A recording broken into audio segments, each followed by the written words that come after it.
Hello, everyone, and welcome to the Warfaire Weekend Last Chance Qualifier Final Match. I'm Will Hungerford.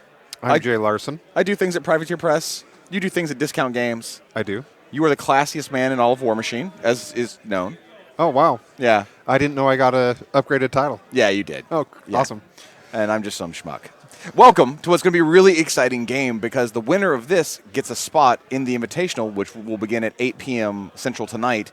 We may not be streaming the initial rounds tonight, but we would definitely be streaming the games tomorrow. So one of these players is going to either get a very relaxing rest of the weekend, or they're going to go directly into the rest of the gauntlet, basically. And I think that you and I get to commentate the last 3 rounds of the Invitational tomorrow. That sounds accurate, yeah. Awesome. So we've got Jason Watt, we've got Brett Ward, we've got Jason Watt is playing Scorn. He's playing his Exalted list that has got him all the way to this point.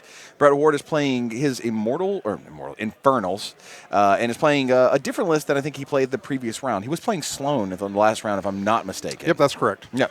So now he's running his Zadaroth list, which is a Dark Legacy list.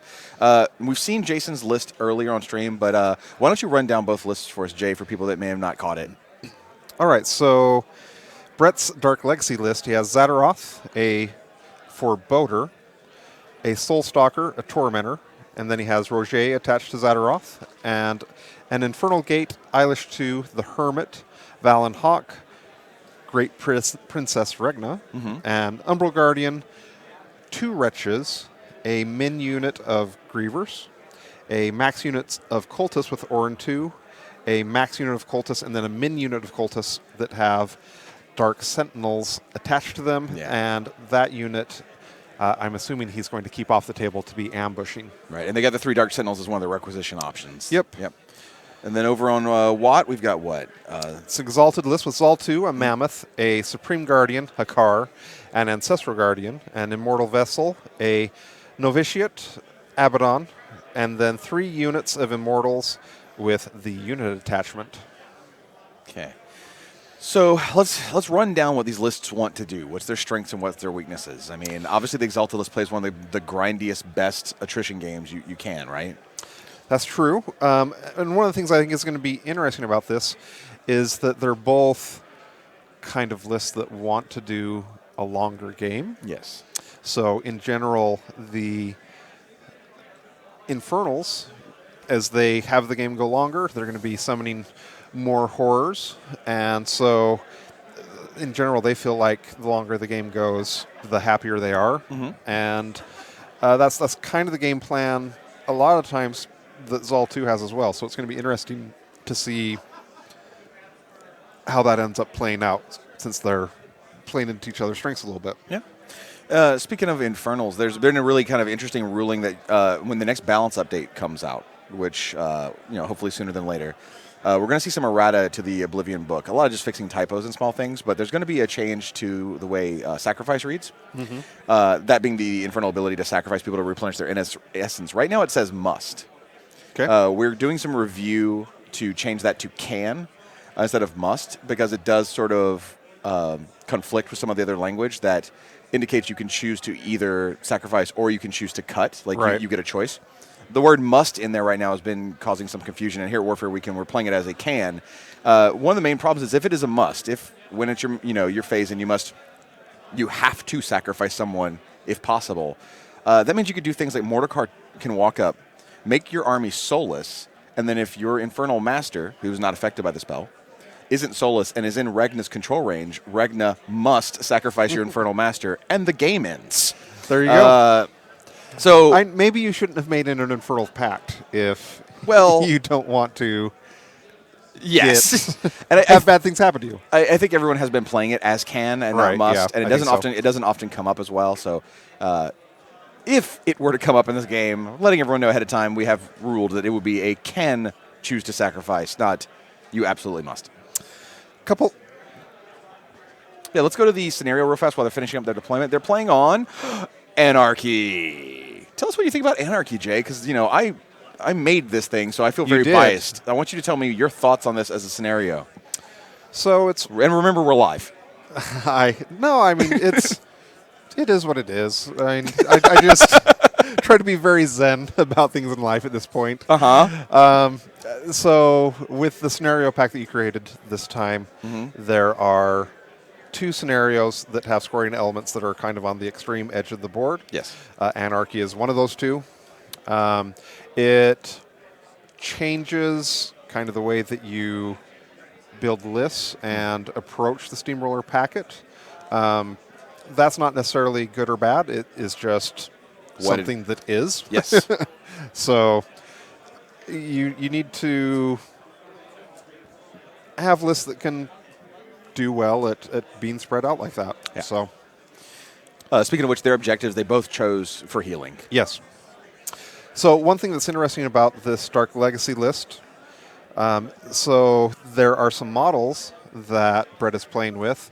I'm mainly looking at Roger, Eyeless 2, and the Great Princess Regna that are models that are for sale here at Warfare Weekend. Yes. And are therefore tournament legal here at this event. Yes. And I know there's some models that Infernal's players have been Clamoring for. eagerly awaiting. Yeah.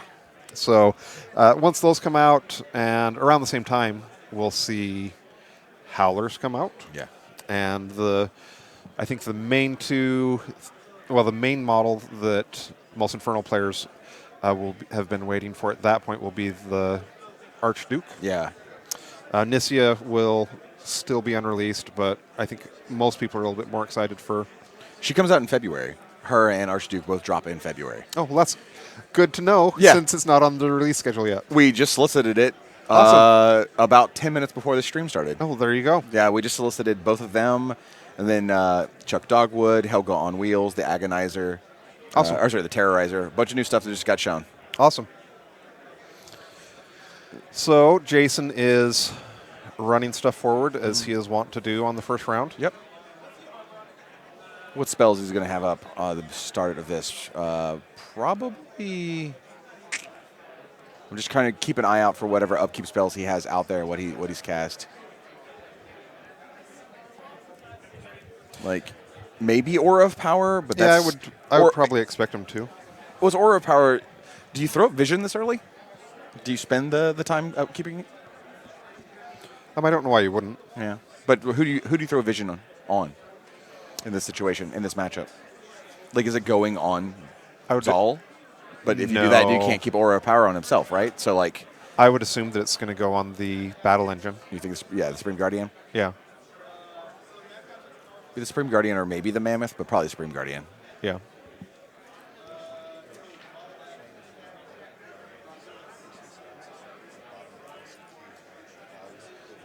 So we've got a question here that says, what a grind. How many wins in a row this weekend for LCQ to win the whole Beehive? Mm-hmm. So there has actually been a player who has, in the past, qualified through the LCQ and then gone through and won the Invitational. Yeah, that was Chris Davies. Chris Davies? Yeah. I didn't think that was Chris Davies. I thought it was... Active player? Some Kador Skew Jacklist that did that. Yeah, like I've said before, I think I said this on the Privateer Press stream, I don't really have memories of what happened. Sure, I remember I looked down the table and I blacked out, and when I woke up, Mad Dog had been nerfed. That is what that picture looks like, yeah. But how many rounds was the LCQ in this time? the LCQ, there was 7 rounds. Yeah. And the Invitational is going to be 5 rounds. So it would be 12-0 if you came through this bracket. Imagine playing 12 rounds of War Machine over 3 days. To, the highest possible competition level. So once when I was a young man, twice a year, I would play in the Intermountain Cup, and that would be 6 rounds in a day. Yeah. And that does take a lot of stamina. One of the things that's interesting is that we would stream games for that event, and there was a lot of times when you got to the 5th or 6th round where the players would start they'd be kind of loopy, and you would make like the people watching the matches would be like, these guys are awful. What are you even doing with your life? Yeah, it's hard to understand the mental tax it takes. Like, I think the most rounds I've ever played in a single day of a tournament was 7. Okay. And that was in a hardcore. Okay. It was 7 rounds. And I remember at the end not really understanding what time or space was anymore. And how's that any different than when you go to Fuzzy Tacos? What are you trying to say, Jay? Nothing. Okay. So another thing that's interesting is that Jason said that this is going to be his first game playing against an actual Infernals list with an Infernals caster that isn't a Hearts of Darkness. Right. His first time playing caster. against Dark Legacy, right? Yeah, Dark Legacy. Yeah, he's been playing nothing against but Hearts of Darkness, like you said. So this is a pretty common play for Infernals player. The Desolator costs 14 points, and so a lot of times you don't end up bringing it in your list, and or if you do, you bring one, and then still end up summoning a Desolator on your first turn, since it's the most expensive heavy. Right. Zadaroth was near the gate, and so that would end up making it cost one less to get the horror out. When the Desolator comes into play, it puts a cloud there around it, a 4-inch cloud. And then the Cultist will come up behind there and fill it up on Essence so that it is ready to do battle. One of the benefits of this theme list is that one of the core mechanics with Infernals is that they have to pay their tithe. Yep. And so at the end of the round, the horrors have to spend an essence to stay in play, otherwise they're removed from the table. One of the benefits of the theme for the first round is that you don't have to pay your tithe. Yes, and given that they all run and charge for free, if you were playing, which he's not really playing a heavy battle group, because a lot of Infernals don't, like you mentioned the summoning, right? Right. But you absolutely could do that and just sort of run forward and be in a great position for the turn one. We just don't see that happening. It seems like the play style that people are going for is, well, I think, to be honest, people are still sort of figuring Infernals out. Yeah, I don't think by any means it would be fair to say that, like, Infernals are a quote-unquote solved faction at this point. No. Honestly, I don't think anything's solved after the Oblivion remix. There's things that have definitely established themselves as very strong, but, you know, we were having conversations at this show with the release of the Void Archon, and like Helga 1's stock is going up, which, you know, is just fun to hear, with the whole interaction of her feeding, then a Void Archon punching something, slamming it, teleporting to where it is, and spraying deep in the line. And I think there's a lot of, you know, with the Oblivion releases and the Theme Force remix, there's a lot of change happening in the meta. One of the things that's going to be important in this matchup is that the Immortals are soul vessels, and in general, it helps the Infernals player a great deal if they're able to get souls. But the issue is that Zal 2 is a big poopy head, and go on, says no to this plan. Yeah, and he has direct spirits as his ability. Right, of course. And the way that reads is, when a friendly living faction warrior model is destroyed in this model's control range and generates a soul token, you choose which model with the soul taker ability gains the destroyed model's soul, regardless of the proximity of other models. Enemy models are not eligible to gain soul tokens from friendly models destroyed in this model's control range. Which is huge. So as an example, we'll go here to the illustration. This model right here is a Soul Stalker, and it does have some other synergies that work well with Zadaroth, but one of the things that's nice with it is that a lot of times it would be loved to be gobbling up these souls, and then those souls get transferred back to Zadaroth. So that's not going to work in this matchup. Nope. One other model to note, this one right there, that's going to be the Great Princess. And one of the abilities she's doing, or a spell that she cast already this turn, is Deceleration. Which is a pretty good little buff against range attacks. I hear that's okay. Plus 2 arm versus range and magic attacks. She is a 5 essence caster. Lesser. Right? Yeah. She has the benefit that most junior, quote-unquote, junior warcasters or warlocks, they have to bring a Warjack or Warbeast, but that doesn't make as much sense with Infernals, and so she can come with herself and then just summon a horror herself if she wants to. Yeah.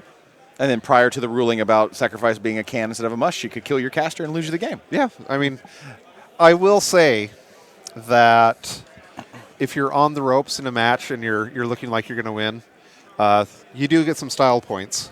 If you're just like, okay, the Great Princess sacrifices Zadaroth to replenish her essence. I mean, it's the classic swamp gobber chef, right? The gobber chef. Yeah. Just be like top of one, comfort food. I eat my lock. GG.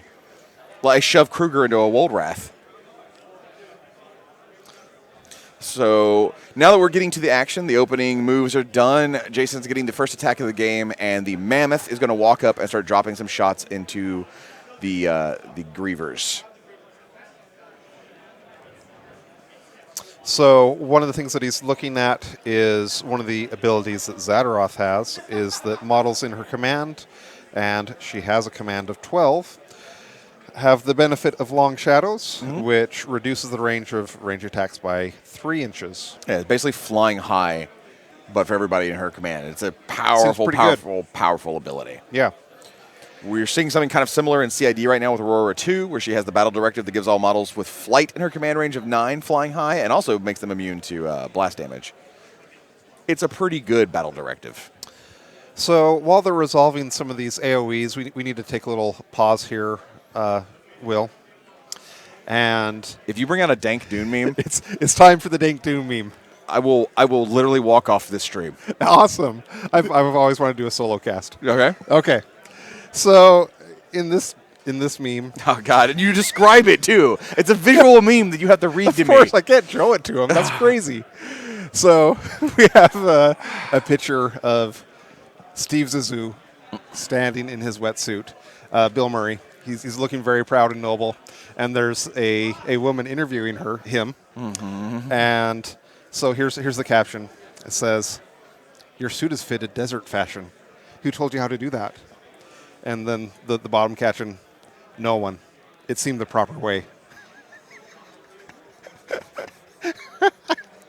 Tony, legitimately, how mad would you be right now if I just left? Tony's like, ain't nothing we can do about this. Yeah. I regret everything. As the chat group says here, Uh-huh. fear is the mind killer. God. So looks like we saw 2 of the Griever swarms get killed from the Mammoth. Yep. And then running on up, we've got the Immortals making their way across the board. Yep. Taking their spot, doing what they do best, right? Defense 13, because that's what you would expect from a statue. Well, they're animate statues. Oh, yeah. They're agile ninja statues that run forever, fast, at high defense. 13's high defense? For a statue? Yes. Yes. I don't know if you've ever gotten in a fight with a statue before. Well, I mean, I'm from Louisiana. I fought a lot of inanimate objects before. And technically, these are all miniatures, so they're all statues, Jay. So I'm going to need your sass to go back in the can. Duly noted. Will, I just want you to know that, so, a comment here in 2 comments in the Twitch stream. One says, "Keep the memes coming," and the other one says, "More audio memes on an unrelated classic sci-fi book." So, I'm just giving the people what they want, Will. Yeah, clearly. Clearly. So one thing we see Jason doing is he's leaving a pair of the Immortals in the units like at the bottom right? Yep. Leaves a pair of them way back there just to allow any sort of recursion he might need to do so the whole unit can't get wiped out at once, or it's at least very difficult to wipe the whole unit out at once. And obviously the Supreme Guardian is central to everything. This list only runs 1. We see a lot of people here at Warfare Weekend running lists that run 2 Supreme Guardians, but, Jason's clearly been succeeding very well with just the 1. What do you feel about his battle group? How do you feel about Mammoth Go? In terms of his battle group of just being Mammoth Go. I mean, that seems great. Yeah. Yeah. Nothing you would consider swapping that out for? I mean, I like part of what I like about the build that Jason is doing is there's a fair number of Zal 2 lists that go with 2 units of Immortals, which is fine, but I think I do like this build of having 3 units. It makes it so that you have a lot of stuff to chew through, and then by the time you get through it, you have 2 great anchor pieces with the Supreme Guardian and the Mammoth. Sure. And I like the range presence that that Mammoth gives, where he has basically a long range gun that is just wearing down his opponent, contributing the whole game, and then by the end of the game, there's a really good chance that there's just not going to be anything that they can do to take out the Mammoth. Yeah. And it fights really well in melee, right? Yeah. This is obviously feature, right? Like Zal is. Yeah, you would assume so. Yeah, Zal is just feeding this turn. I mean, I don't think Zal has activated yet. Let's see if we can get a top-down shot here of where Zal is at the moment.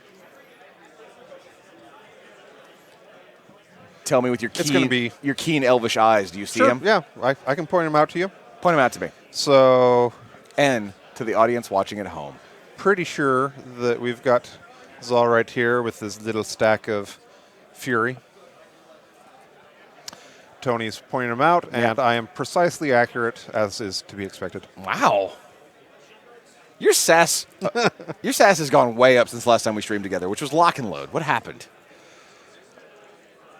I don't know. Yeah, I don't know. I've been spending a lot of time with my cats. Oh, and that makes you sassy?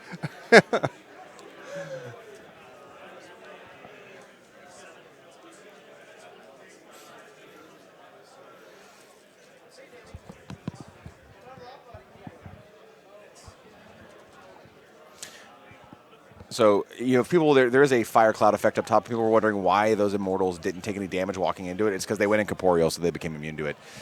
Zal's activating. No, that's not Zal. I'm sorry. That Zal's about to activate.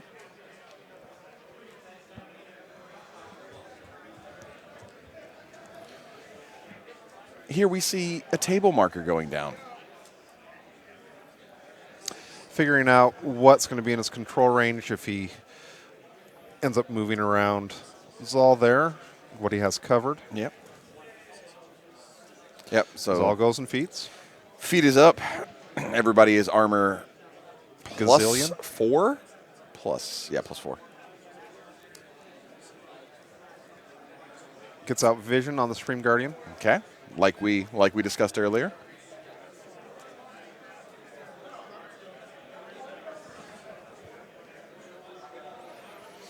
Flips the turn. Jason's at 46 minutes, which isn't bad, isn't great. So when you're Brett here, what do we do? And I know you've played a lot of Infernals yourself. A fair bit. I haven't played as much Zadaroth yet. Because You're the original Iron Gauntlet World Champion of all time. That's true. I'm not sure how that's related. It's to indicate that you're a pro-level master player. Oh, okay. So if you're Brett Ward, if you just jump into his body right now, Quantum Leap style, Okay. and the only way that you can jump back out is to win this game, what do you do?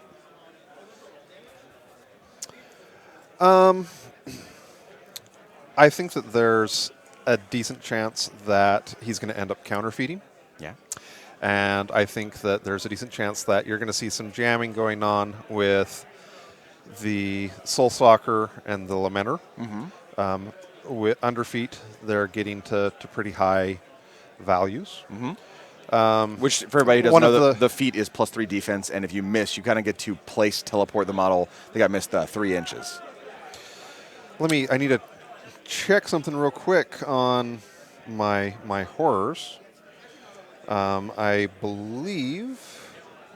So one thing that's nice for Brett is that if he goes up and does that jamming, one of the counterplays that you see a lot of times with the Zal 2 player is that the Immortals will go incorporeal and run through or charge through the stuff that's jamming. But the horrors, fortunately for Brett, have Magic weapons. Yep. And so he can get some attacks as he's going through if they go that route. It's not non-trivial, right, for Jason to be like, I don't even care what you have there. Right. Does at least allow him to do something that's kind of a common tactic for Zadaroth of having the stuff going up there and being in a decent position with the feet up. Do we think we're going to see the ambushing cultist unit show up this turn to kind of help with that jamming and get in there? Or are we waiting till after the armor? I would guess down? He's going to wait. Yeah. For people that wonder what happened, the Infernal Gate brought back one of the Grievers at the bottom, which is why it came back to the table. Mm-hmm.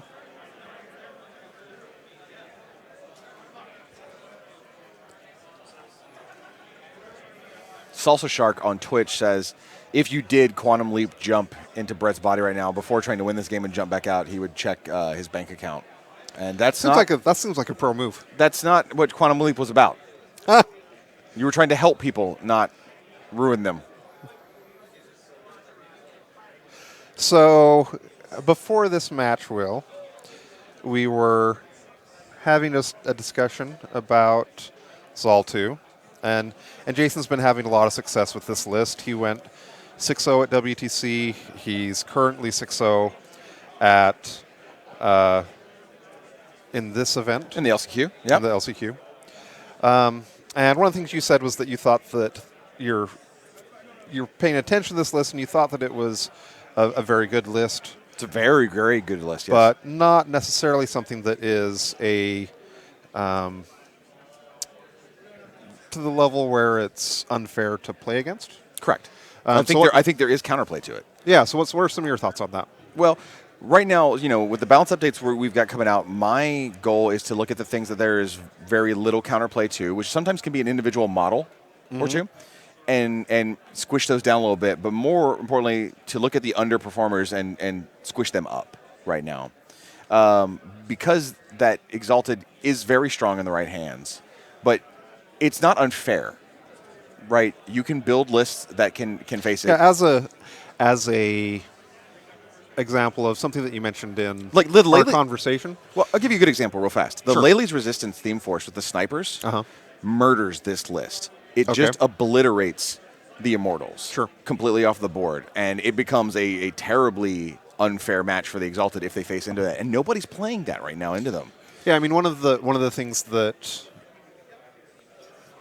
is interesting about this matchup is that you have the theme benefit that is giving the Immortals no knockdown, no pushing. Yes. And so having Sniper to ignore that tough roll is something that's fantastic. Yeah. But I guess one of the things you had mentioned before that kind of provides a contrast with this as well is that earlier in this edition, there was a caster, Una. Yeah. That there was a lot of times where there really wasn't counterplay that you could do. There was legitimately none. You would run forward your birds, jam your opponent out of scenario, and win the match. And so that is a difference between the matchups, obviously, or the list.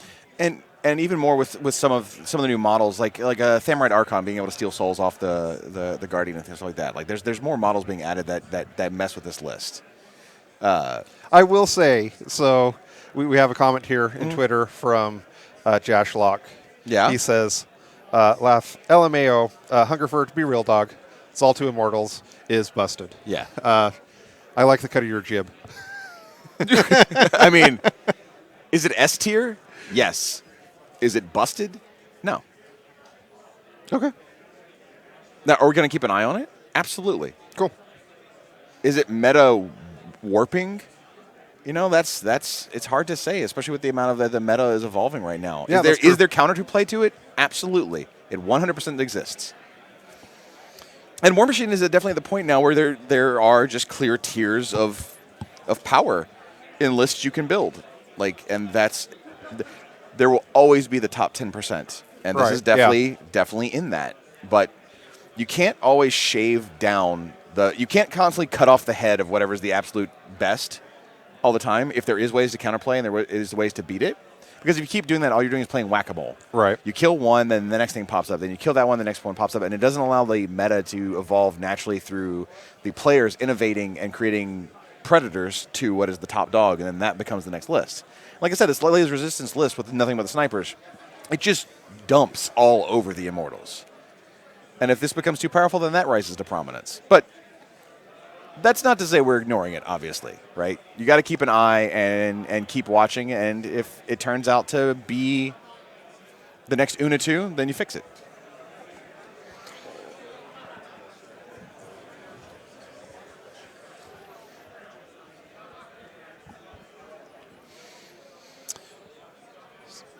And so it looks like you are correct about his plan and that he is trying to use the horrors to sort of jam out a lane on these Immortals.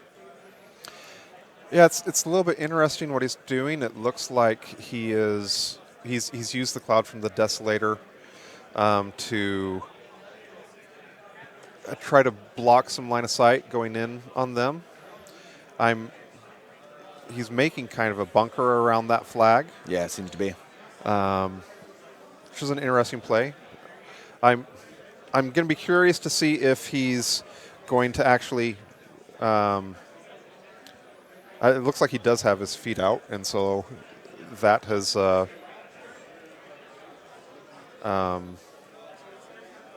It's going to make it hopefully for him so that the Immortals aren't going to hurt him too much. We did have a question on where some of the scenario elements are. So down here is one of the objectives, and I believe that, so we've got a flag here, we've got a flag here, and I believe that.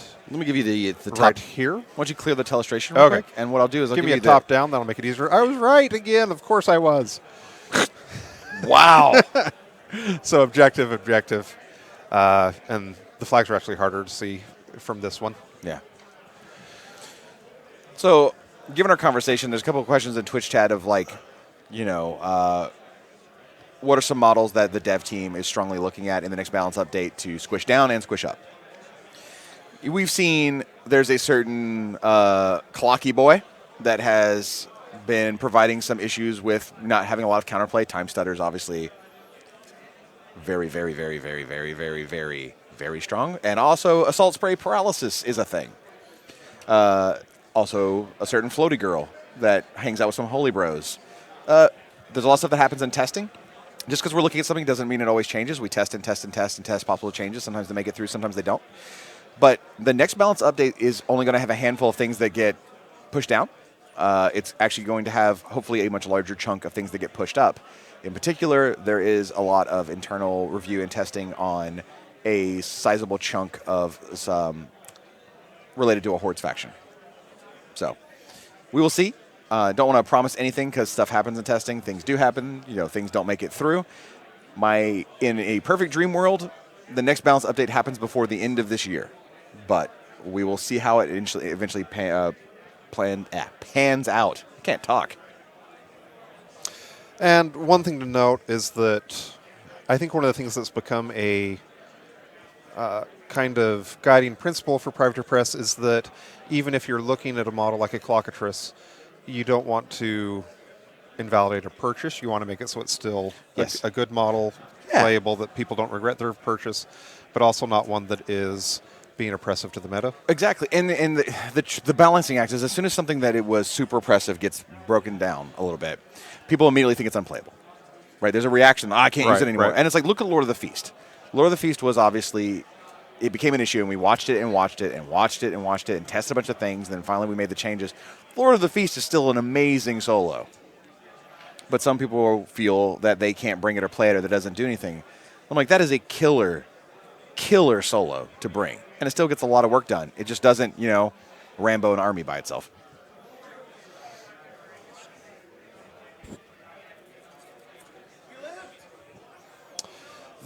They are... So currently, we are doing the bottom of... It's 2. round 2. Yeah, so this is the turn that scoring is going to be active. We'll see. He's finishing up his second round, and we'll find out.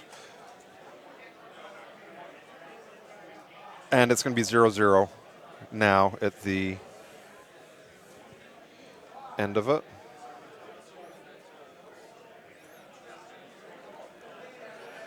They're going to pause now to get a judge look to see if that model is actually contesting.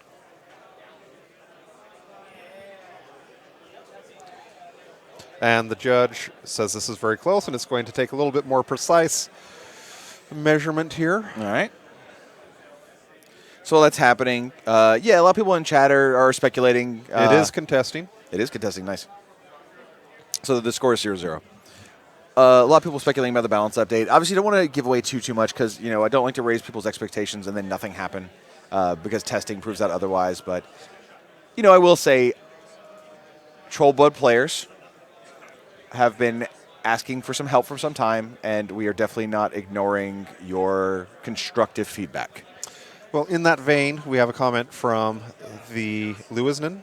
He says, I think Faye's ideas on the Meta podcast were pretty good. And I will go ahead and agree with that. And I hear that podcast is actually pretty phenomenal. I hear that one of the hosts used to be the fanciest, classiest man in War Machine, and then he went on a LCQ stream, started getting real sassy and dropping Dune memes, and that lowered his stock a little bit. But other than that, I agree. That could be. Yeah. It's pretty funny, speaking of Faye, who's the new development assistant. Speaking of trolls, I kind of drafted up this list of things and then went to Faye, and we were discussing them. And Faye's like, before you say anything, let me show you my list. And we compared them, and they were basically identical. Nice. There was like one or two things that were not the same. And so it's always good when you speak with another person of the dev team, and you're like, I think this, and that person's like, I have the exact same thing. And you're like, well, clearly these ideas are not absurd. So one thing that I think is important to note is that when Brett was on his turn, he was careful not to do attacks that were going to trigger vengeance with the Immortals, because the last thing you want to do is have a fast and highly agile statue get vengeance and be moving up farther and attacking. Yeah, I agree. Yeah. I mean, that you keep saying that, and what it really makes me think is, these are the animated souls of some of the most powerful and great scoring warriors of all time. Yes. 13 might be a bit low, Jay. What's Rias's def? 17? Yeah, 17. 17. Let's we'll see. Might need to readjust that a little bit. You did this.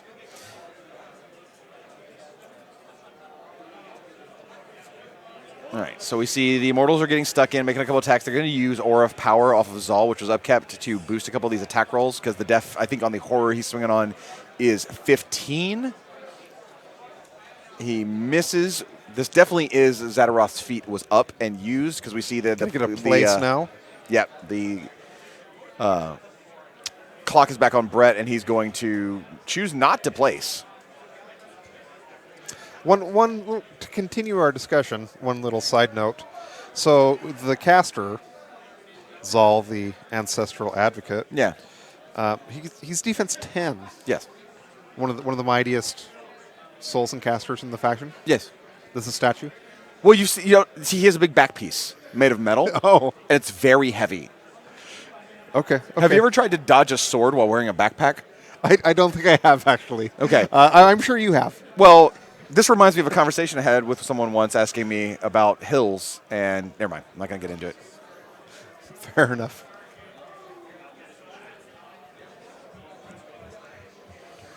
So it's looking somewhat likely that Brett is going to successfully defend that bottom zone. So Jason's not going to score it. Jason is looking fairly obvious that he is going to score the top zone. He'll score his flag as well at a minimum. Mm-hmm. And so that would get him up to 2 points. There's a possibility that he might use the Mammoth to unleash on the objective and get up to 3 points. Yeah.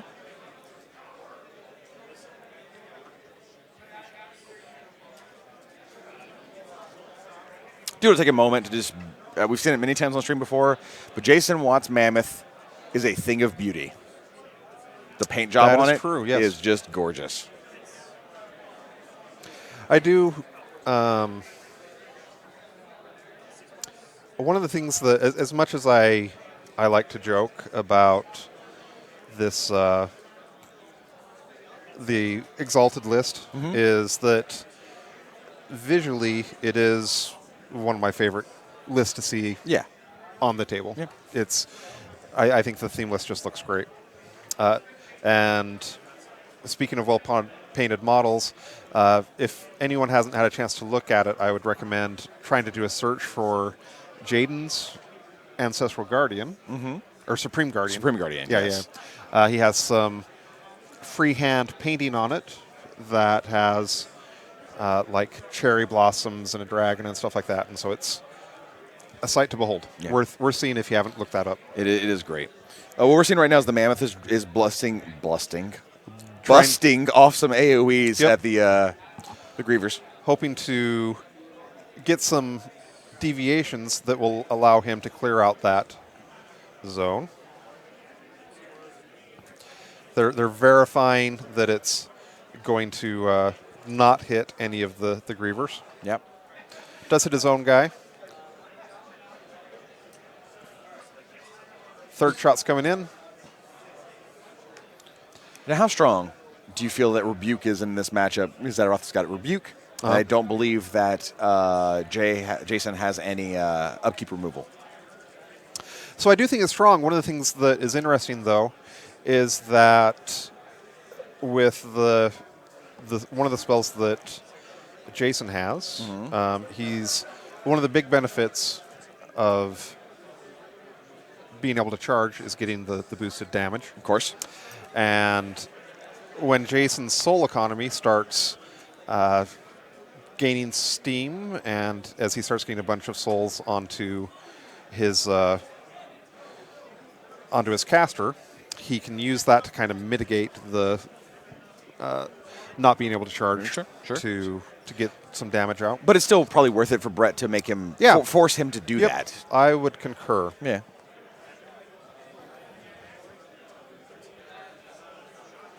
Okay, looks like the Mammoth is done. See, it's pretty full up on Fury at this point. Yeah. And you've got those Grievers still towing in the zone.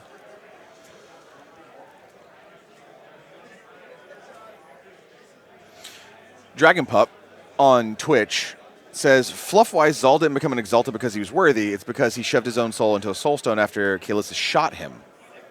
So the other Immortals are all there because they are worthy enough. And worthiness equals defense, as we all know. Obviously. So that's why you see like Denegra. Well, think about Rax. Rax are obviously unworthy, and they're Def 5. Oh. Right?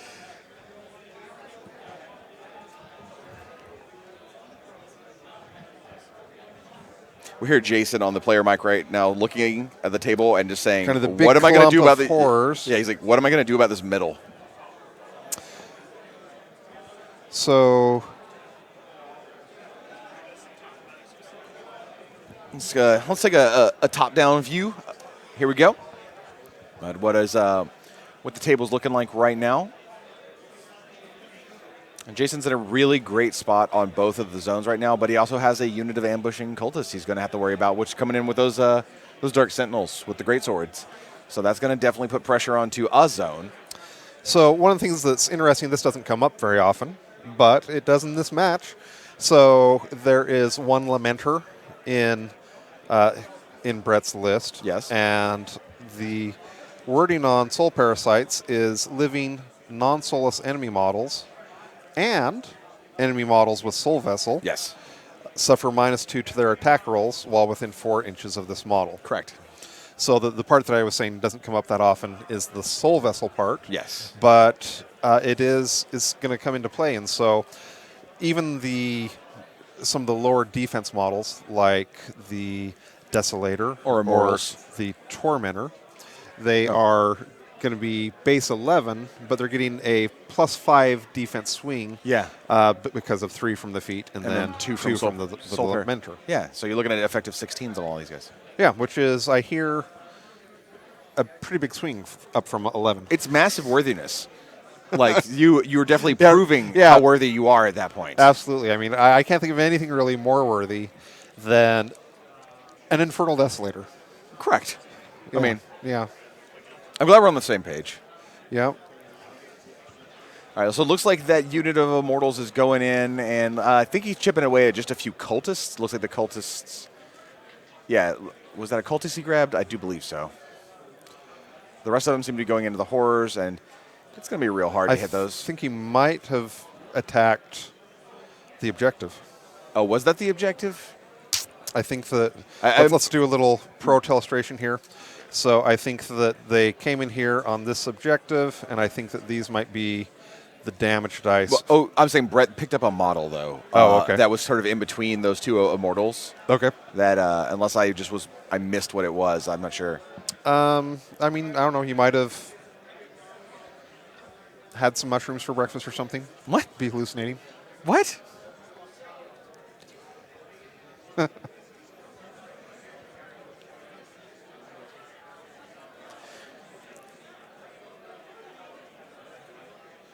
Okay, so Jason is just backing. So first, his question was, do you have a way to see through the woods? And Brett said, aside from my gate, no. And then Zal is backing up and staying within the kill box. So just backing up behind that incredibly well-placed wall for him. Like, Zal's in a bunker, which, by the way, makes him Def 14. Def 14, which is, from what I understand, medium worthiness. I'd be slightly more worthy than an Immortal out in the open.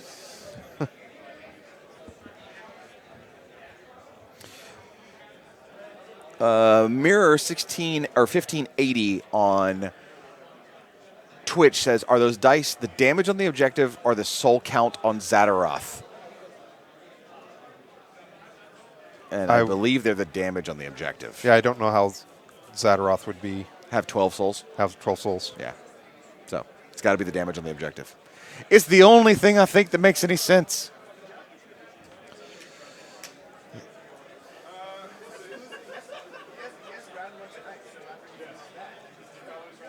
So both feats are done. It's true. Yeah. One of the things that's interesting is that a lot of times, if you have a defensive feat, the person who does the defensive feat second can have a gameplay advantage. Yes. And so we'll see if that ends up working out.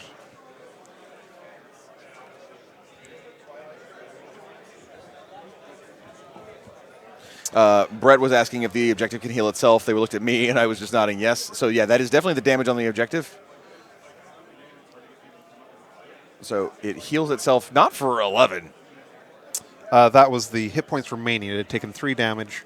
Oh, so now he's okay. Left. So he switched from now he switched to damage taken. He has 1 damage left on it. Got it. Okay, that was. I was like, how do you go from 12 to 1? It's like magic.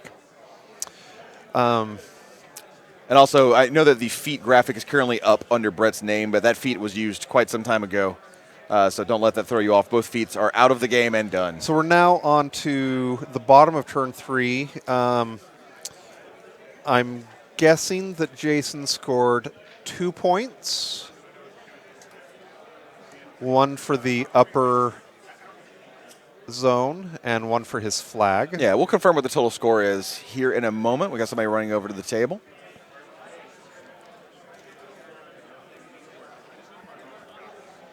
And the score is 2-0 in Watt's favor.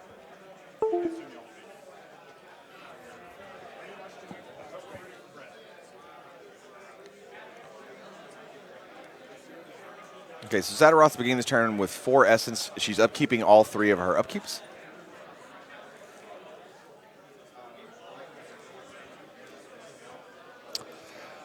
I would assume that he's going to be ambushing this turn. If he remembers. Hopefully he does. I would imagine so, but we'll see.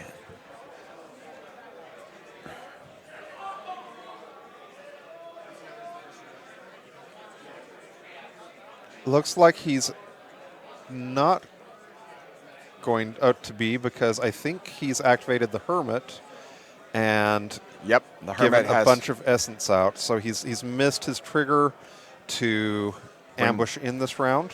And I do feel that was a mistake. And yeah, he should have written ambush along his forearm in cap letters. Okay. It's the easiest way to never forget.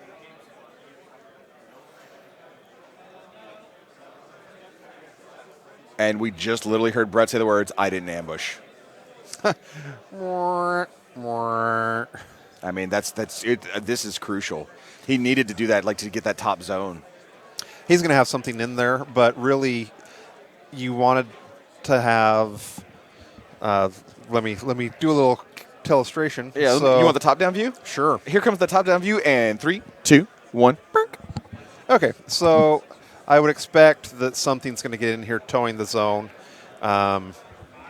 making it so it doesn't score. But really, you want to have stuff coming in here as well, providing pressure, killing some stuff as well. Yeah. And making it so that right now, Jason's going to be able to just be sending stuff in and getting this cleared out, and possibly getting so that he's outside of the threat range of stuff coming in next round if he remembers to come in next round. Yes, and hopefully he will. But also, yeah, I mean, you can tow something in the zone and hold it off a little bit, but you're not actually making progress towards winning the game. Right. He needed. This is the bottom of 3. He needs to begin. He needs to be starting to get some work done with. Yes, it's time to start swinging the tempo in your favor, and that's going to hurt him.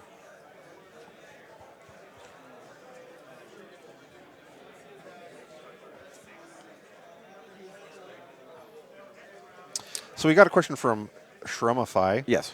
I'll lob this up for you to say that you can't comment about future releases. I'm ready. Are there more plans for the Super Junior model types in the future? I cannot comment about future releases. Oh, okay, great. Unless I've been told I can.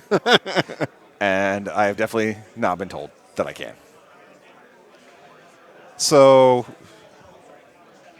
we've got Road to War going on. While that happens, I've got a quick question for you. Yeah, what's up? You guys have just started the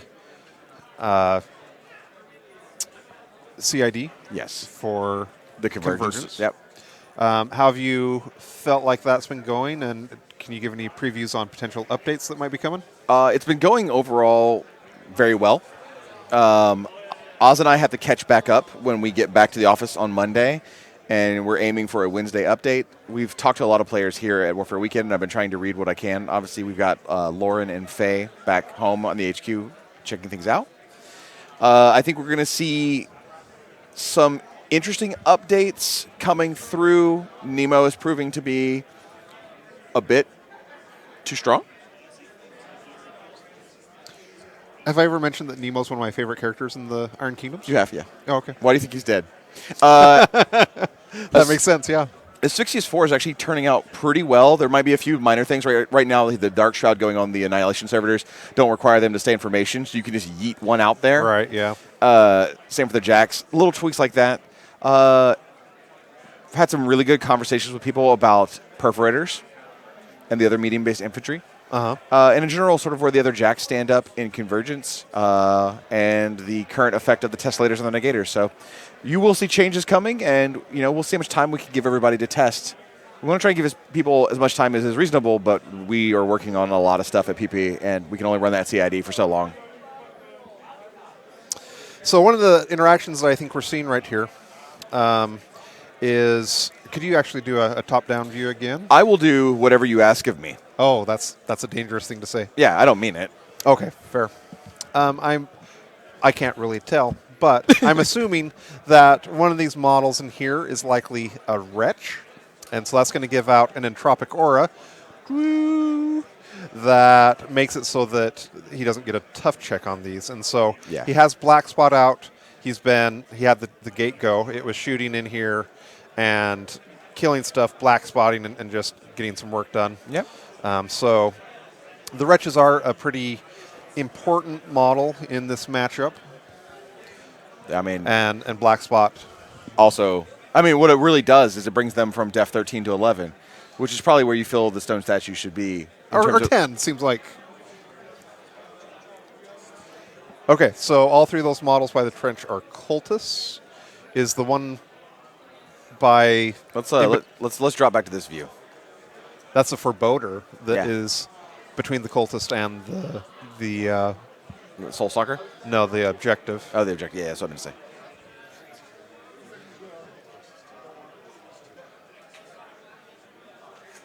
That.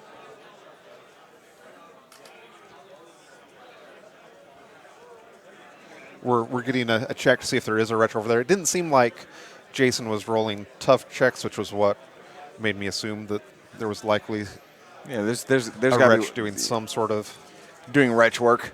Yeah.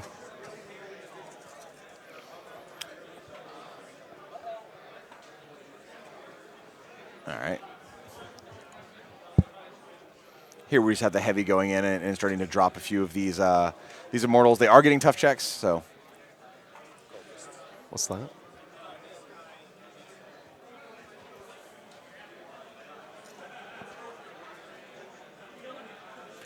So a couple people on Twitch are asking when the dates for Lock and Load, which will probably be another show where you and I will likely be streaming together again. That'd be great. If I had to guess. Have been announced. We haven't announced them yet, to my knowledge. Okay.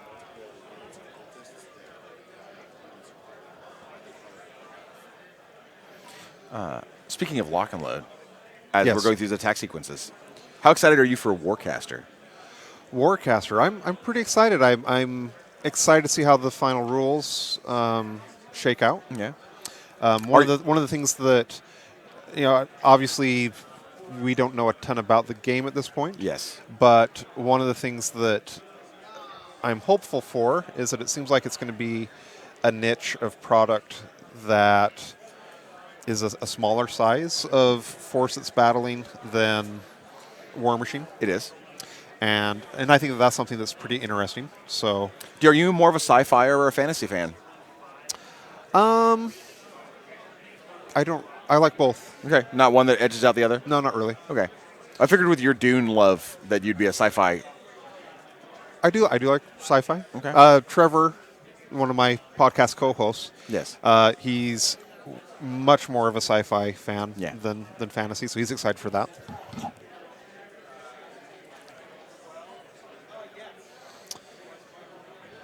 Bottom of 3, he's at 29 minutes, where this is going to be a grind fest. It could definitely become a factor.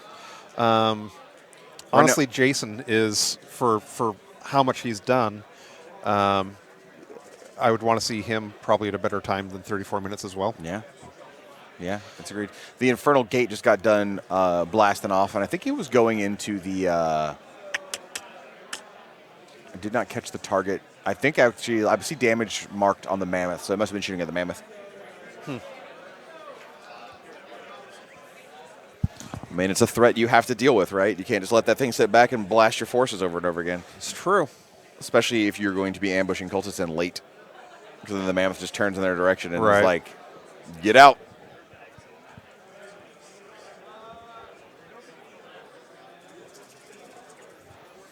Oxy Guy says, does Private Press have any trips east of the Mississippi planned? Gen Con is east of the Mississippi. Gen Con is... I would love to go to the East Coast again. A few years back, we went to PAX Unplugged, and it was a truly phenomenal time. But there's only so much time and resources available. We keep getting chastised that we don't go to the Crucible, which is in the back door of Disney World, which I hear that both of us enjoy. Yeah, we both agree it is the best Disney park. Oh. Here we see our soul parasite friend going up and getting a couple bites in on some of the immortals in the woods.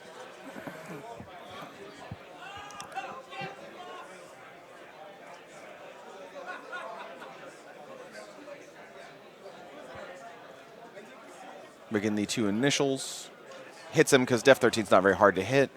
And no, it hits armor at 17. 13, 17. Doesn't kill. Interesting. Well, that was more of the armor, not the defense. Missed. Yeah, interesting. Oh, no, he hit and just rolled an 18. So actually, he Oh. hit him and killed him. But, I mean, I would say that if you were paying more attention, Jay, you'd know that. Oh, that's probably true. The problem is nobody can see the facial expressions we make this whole time. So they're like, do they hate each other? No. Well. No.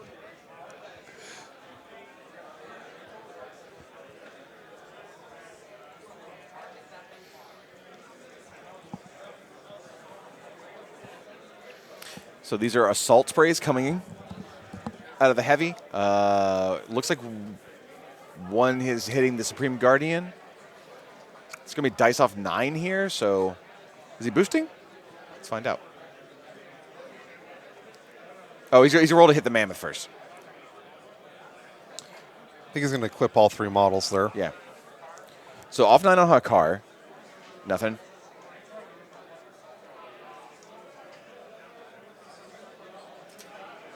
Off 7? Yeah, so down to a 17 on the Supreme Guardian. So he's off dice off 7. He's going to boost this one. 6 points? Yeah. Now he's getting his charges on Hakar. And I believe that's actually what the gate was shooting out earlier, looking at the damage grid that Jason has down, as I think the shots from the gate were going into the Supreme Guardian, not the Mammoth. Now they're rewinding a little bit and getting damage on the Mammoth. Yep. Didn't do anything. So this is the first fist on Hakar, hits him. This is the non-charge attack initial. Yeah, non-charge attack. Ends up getting Hakar dead. Got to get him out of here.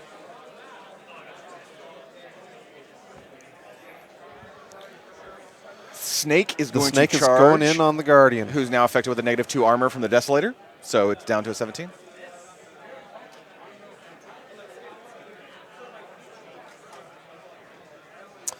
I'm guessing one of those tokens.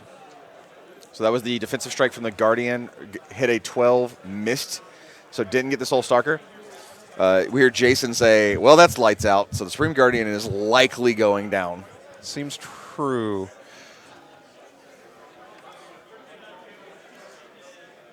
Yeah, looks like he's got. Looks like he's got Dark Shroud going on as well. Yeah. So it's an effectively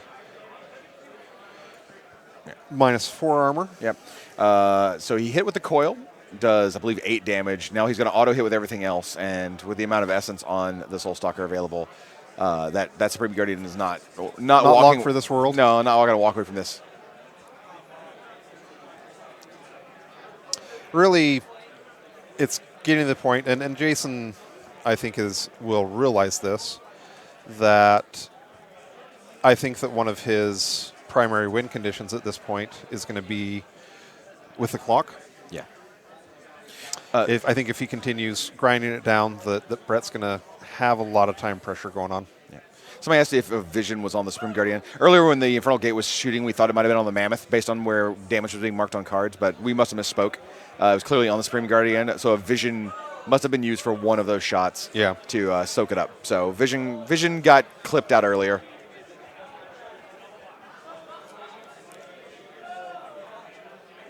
Soulstalker also just buys an attack on little dude nearby and eats him up. Man, I would, if I was Brett, this would have ate even more at his time. But the turn's been going pretty well for him. But I would feel significantly happier if I was him. If he had Cultists. If I had Cultists. Yeah. Yep. And we're going to see how much that move ends up costing him.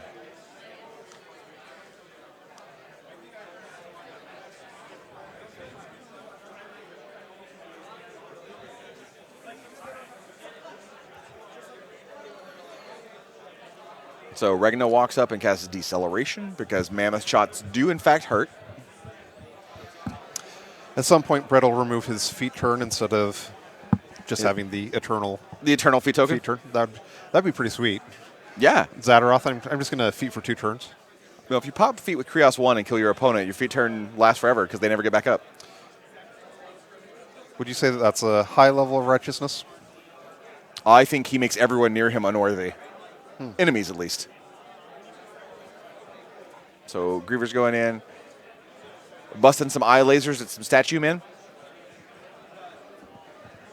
And they end up killing one.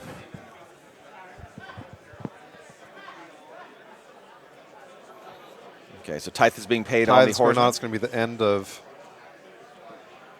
Yep. Foreboding dies because he did not have the essence to pay the tithe.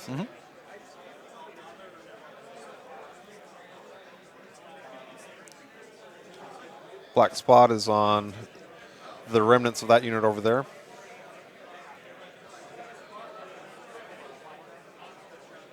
Okay, so it's like Brett scored 1 point, Jason didn't score any, so the score should now be 2-1. Heading up to the top of 4. One of the things that was interesting was the Griever Swarm. I'm not sure that it was worth the attacks he did with it. I think he maybe killed 1. He killed 1. And granted vengeance. Yes. So that vengeance is now triggering, which is going to massively help that unit.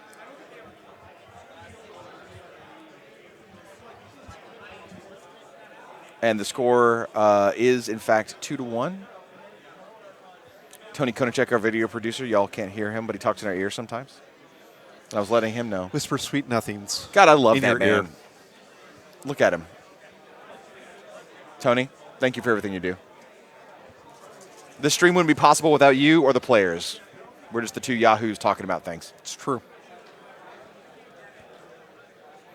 Salsha Shark on Twitch says, will there be a stream of the Invitational? We're likely not streaming the first 2 rounds tonight. They start at 8 p.m. Central, but we will definitely be streaming 3 games of it tomorrow, and you and I are going to be doing commentary on all 3 games. Oh, yeah. At least until I have to get on my plane. Okay. So it depends on how late it goes. There is a chance I have to leave and get on a flight. Hopefully not. Hopefully not. Hopefully we get all the way through. I mean, I am locked and loaded with Dank Doom memes. Well, you might have for to every round. You might have to unload them on someone else. It's just not the same. Like I had one ready for Oz last round, Yeah? and it just didn't feel the same. No, it's not. No, because he doesn't suffer like I do. This looks like another vengeance move on the Immortal unit up top. Yep.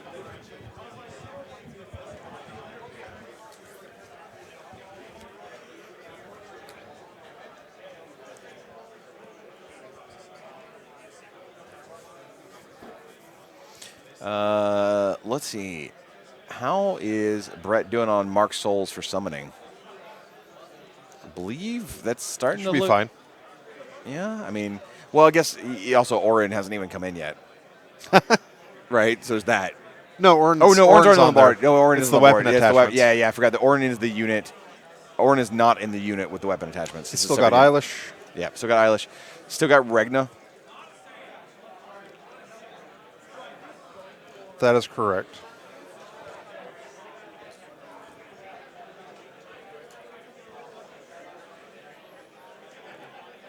Okay, so counting up his Fury, Zaltu is at 15 Fury based off the souls that he gathered. What do you even do with 15 Fury? You aura of power like a boss. The world. No, don't do the world. Oh, okay. Look at that. It's like somebody spilled candy next to him. 15 Fury is too much Fury.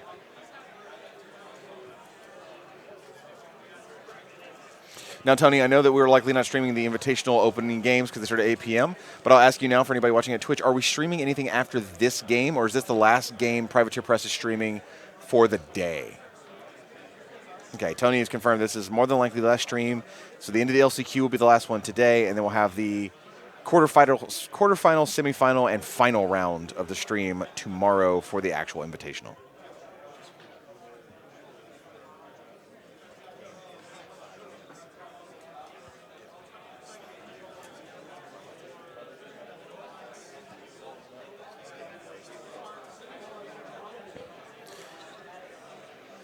I think really the only way we might end up streaming one more game is if this just ends immediately. We just had the extra time. You know, if Zal runs forward, turns his back. yeah, no, Zal runs forward. Just I don't know, camps 15. No, that doesn't even work. Pretty sure he can chew through All of the mammoth. transfers. Yeah, easily. And I think it would kill the mammoth before the.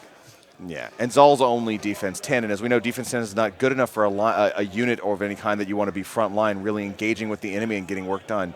So that 13 is usually a little bit more appropriate for that kind of unit, right? Whereas 10 indicates more of a backline piece. Yeah.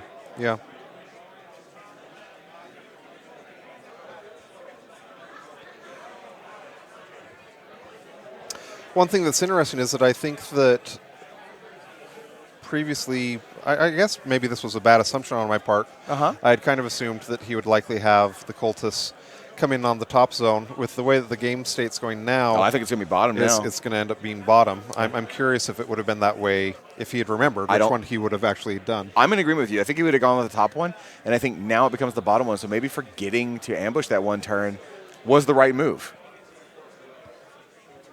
Maybe giving the game a round to mature gives him some insight on where he should really show up. Yeah.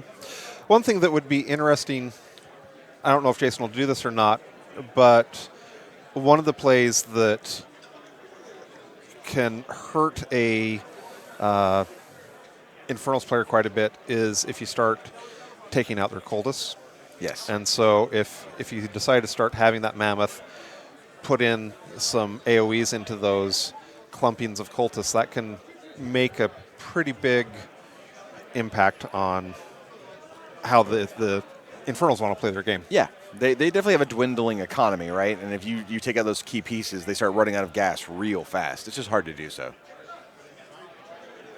Like if you can manage to drop all the, but again, he's got to have more cultists coming up later. I mean, we'll have to see. What I'm actually kind of looking at is I'm really curious where the mammoth is going to go. You know, he's got the two heavies up top engaged. I wonder if the mammoth is legitimately going to charge in to the tormentor. Right? Like, do you position yourself up that far, or do you just hang back, put your toe in the zone, contest the flag, and take shots? They're currently having a discussion. Brett thought that fire had made a cloud effect, and the judge said it would have needed to have been declared before the game that was. That is incorrect. Burning earth effects are cloud effects by the core rules. So, but